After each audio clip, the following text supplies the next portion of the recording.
Welcome back to my channel. This is the follow-up video to my critique of the Zhiyun Smooth 5. I said some not so nice things about this product, specifically the apps. Now I've had a lot of feedback, a lot of comments, which I appreciate all of them. They've been very useful. Now some people have pointed out where I was incorrect. And as my intent is not to mislead anyone, I want to follow up on the feedback from my viewers to see if I'm indeed wrong, because if I'm wrong, then maybe this gimbal is better than what I originally thought it was. We're going to start with some feedback that people gave me about the XY Cami app, specifically when I said that the side wheel was not adjusting focus. And I also stated that when I pressed the ISO button, that it did not bring up any exposure settings to adjust. The feedback that I got, and I do honestly appreciate all of you who gave me feedback, I really do.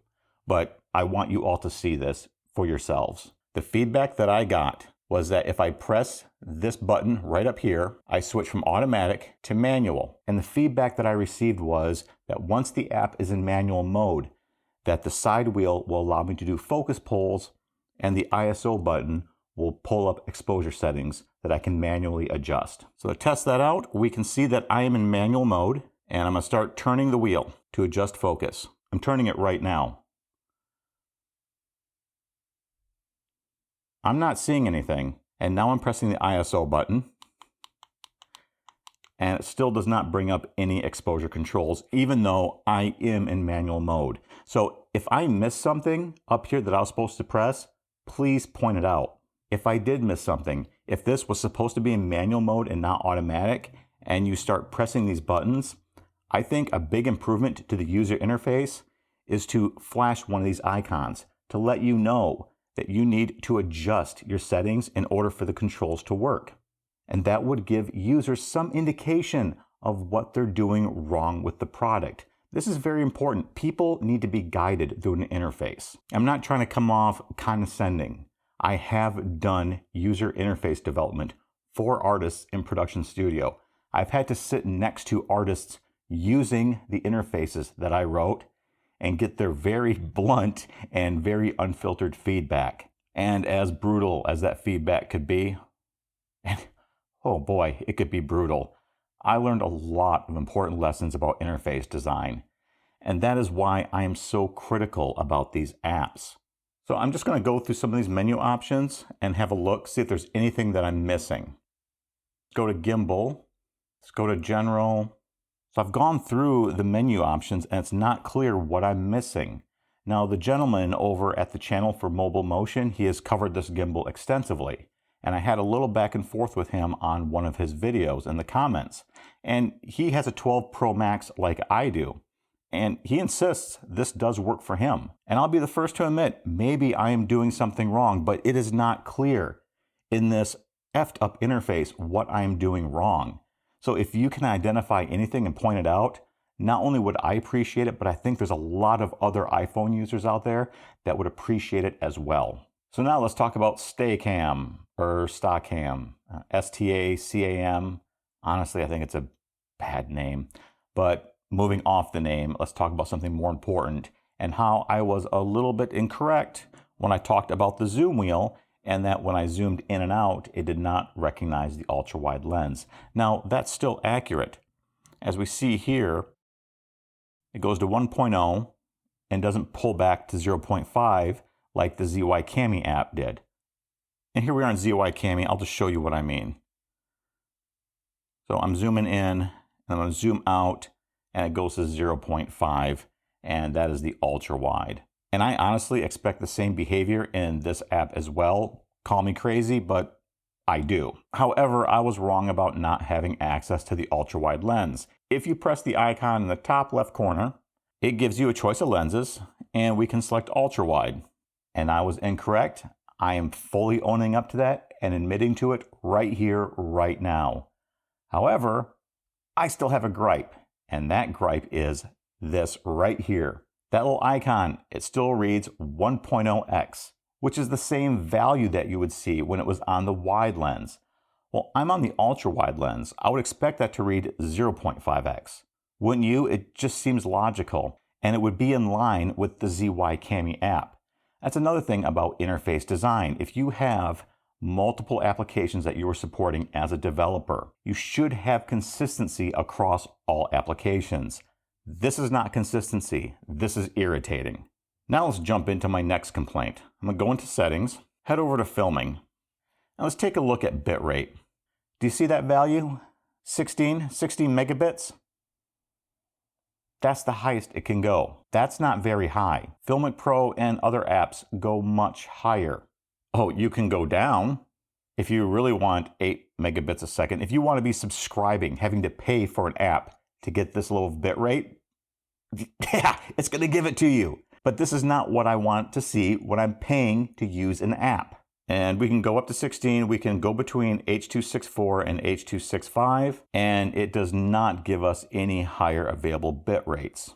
Why would I want to do anything semi-professional with that low of a bit rate?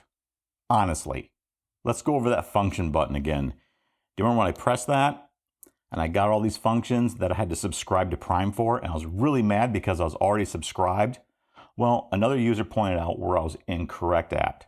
What I did subscribe for was Prime, but it turns out there's a Prime Plus. And it tells me right there that I need to pay for Prime Plus to use it for ZY Cami and StaCam, whatever. I'm gonna call it shit cam. I know, kind of unprofessional, but I'm really getting annoyed with this product. It does cost $4.99 more per year than the Prime subscription. But here's the thing that really irritates me. I'm already a Prime subscriber. So you would think that they would offer an option to existing subscribers to upgrade, just pay the difference. Oh no. If I want another year and to be able to use all the features of ShitCam, I have to pay $24.99. But I did pay $249 for this month just so I could record this video and cover the other options with all of you. So here we are back in ShitCam. So if we press the function button, we get this little menu down here called footage.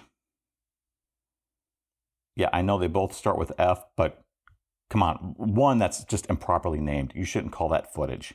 Anyways, we have focus peaking, zebra, false color, highlight clipping. I scroll over, monochrome display, and we have advanced settings to tweak the individual attributes of each of those features. So now I can download all the LUTs. If you're one of the people that's into LUTs, they've got LUTs. I think a lot of us prefer to do this in post, but I'm not going to flame somebody for using LUTs. Really, it's your workflow. You do what you want. That's your freedom as an artist. Truthfully, I'm not going to judge. It's just not what I prefer to do. This will bring me to another little complaint. They have log. Hey, that's cool, right? Log's professional. We can shoot all in log and just grade it all later. Except, I've been going through these settings and nowhere can I find an option for 10-bit video. And I'm sorry, but there's no way in hell that I have any interest of shooting in log with 8-bit video that's only 16 megabits a second. Are you insane? That is asinine. I'm trying not to be too negative, but I have got to be honest with everyone here. The more that I use this gimbal and the apps, despite learning all the menus and all the features that I missed in the previous video, it's not helping things. I am becoming more and more upset with this product. And I paid about $250 US because I bought the bundle with the case and the light and the whole 9 yards because I was so optimistic. I was so excited. But then they give me this gimbal and they say to get the most out of it, you have to subscribe to our apps to use it. I'm sorry, but F you. I hate subscription, period. That's why I left Adobe. And I already paid a decent amount of money for this product. I expect you to provide apps to support it as is. And another thing that's really starting to bother me is I've been watching a lot of the reviews from other YouTubers about this gimbal. Now, some have properly critiqued it in the right places, But a lot of them, they just talk about the features and what it can do. And they seem to almost willfully just ignore the glaring problems with this gimbal, the apps, and the business model that Zhiyun is using. And I think that is a real problem. And I think that's a slap in the face to the mobile community that's paying good money for these products. And what I ask is for the other YouTubers out there to just get vocal, get critical. Because if we are not pulling together and being openly critical on these products, they're not going to get better. I'm sorry, they're not. And I wish I could have made a video for you all today that said, hey, guess what, guys? I was completely wrong. Just do this and everything will work. Enjoy your gimbal. But I couldn't. And it's the only piece of shit on the market that supports my cases and my filters. So what the hell am I supposed to do as a creator? This is very upsetting. And the feedback I've been getting from a lot of you is you're feeling the same frustrations as me. And so it's good to know that I'm not the only one, but it's also bad. It's also frustrating to look at so many of you out there that have paid good money for this product. And what I feel, we were ambushed with a BS business model that said, buy this product, oh, and subscribe to our apps. Because I have 2 other gimbals, and I'm not having to do that bullshit with either of them. All right, before I make myself really frustrated, I'm going to wrap up this video. But I really felt it was important to take some time and talk to all of you and give you an update and admit to where I've been wrong. Now, I'm a little more hot-headed in this video than I was the last video. You know what, though? I think I need to be. I think it's important. I think it's important for hopefully somebody at Zhiyun to see this, to hear me. And I think it's important for all of you out there to hear what I have to say, whether you bought this gimbal or not. And beyond that, it is most important for all of you to get at least as vocal as me, because we deserve it. We paid for a product, and I feel that we were kind of lied to. All right, I'm really gonna get off this video now and go enjoy the rest of my Saturday. Thank you for taking the time to tune in. Thank you to everyone that left a comment on the previous video and to those that will leave comments on this video. I have really enjoyed interacting with you. I've enjoyed the feedback and I've enjoyed the corrections. I really have. So I hope you're all having a great weekend and I will see you again next time.